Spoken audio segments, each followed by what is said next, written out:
জাতীয় দলের জার্সি গায়ে সাকিব আল হাসানকে কি আবার দেখা যাবে?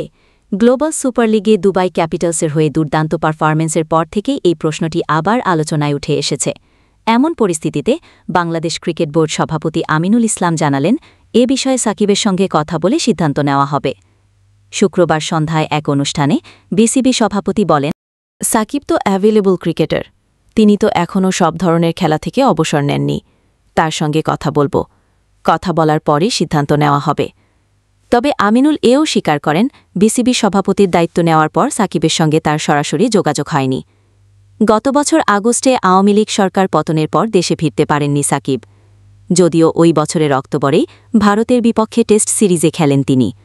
সেই সিরিজের সময় ইঙ্গিত দিয়েছিলেন, সাদা পোশাকে দক্ষিণ আফ্রিকার বিপক্ষে মিরপুর টেস্ট দিয়েই নিতে পারেন টেস্ট থেকে বিদায়। এছাড়া টি-20 বিশ্বকাপে খেলার পর হয়তো সে শেষ ম্যাচ খেলে ফেলেছেন বলে জানিয়েছিলেন সাকিব। তবে দলের প্রয়োজন হলে আবার ফিরতে পারেন, এমন ইচ্ছার কথাও জানিয়েছিলেন তিনি। সেই সময় নিরাপত্তা সংখ্যায় দুবাই থেকে ঢাকায় না এসে যুক্তরাষ্ট্রের পরিবারের কাছে ফিরে যান সাকিব। দীর্ঘদিন মাঠের বাইরে থাকার পর পাকিস্তান সুপার লিগ দিয়ে খেলায় ফেরেন সাকিব। এরপর গ্লোবাল সুপার লিগে দুবাই ক্যাপিটালসের হয়ে প্রথম ম্যাচেই ঝলক দেখান তিনি। করেন ৩৭ বলে ৫৮ রান। বল হাতে ৪ ওভারে মাত্র ১৩ রানে ৪ উইকেট সংগ্রহ করেন তিনি।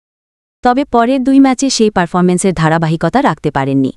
হোবার্ট ও গায়ানার বিপক্ষে যথাক্রমে ৭ ও ৪ রান করেন, উইকেটও পাননি তিনি। সাকিবের বিরুদ্ধে দেশে কয়েকটি মামলা রয়েছে, যার মধ্যে চেক জালিয়াতির মামলায় গ্রেফতারি পরোয়ানাও জারি হয়েছে। তবু বিসিবির পক্ষ থেকে জানানো হয়েছে, তার জন্য জাতীয় দলের দরজা বন্ধ নয়। গত পরশু বিসিবি মিডিয়া কমিটির চেয়ারম্যান ইফতেখার রহমান বলেন, সাকিবের জন্য দরজা খোলা আছে আমাদের। আজ বিসিবি সভাপতি আমিনুল ইসলামও একই সুরে বলেন, সাকিব খেলবেন কিনা সেটি নির্বাচকদের ওপর নির্ভর করছে। তবে শেষ কথা এখনও বলেননি সাকিব। বাংলাদেশ ক্রিকেটের সবচেয়ে সফল ক্রিকেটার সাকিব আল হাসান এখনও তিনি আনুষ্ঠানিকভাবে কোনো ধরনের খেলা থেকে অবসর নেননি। ফলে তার ফেরা পুরোপুরি বাতিল হয়নি। কিন্তু সেটা বাস্তবে রূপ নেবে কিনা, তার উত্তর আপাতত সময় বলে দেবে।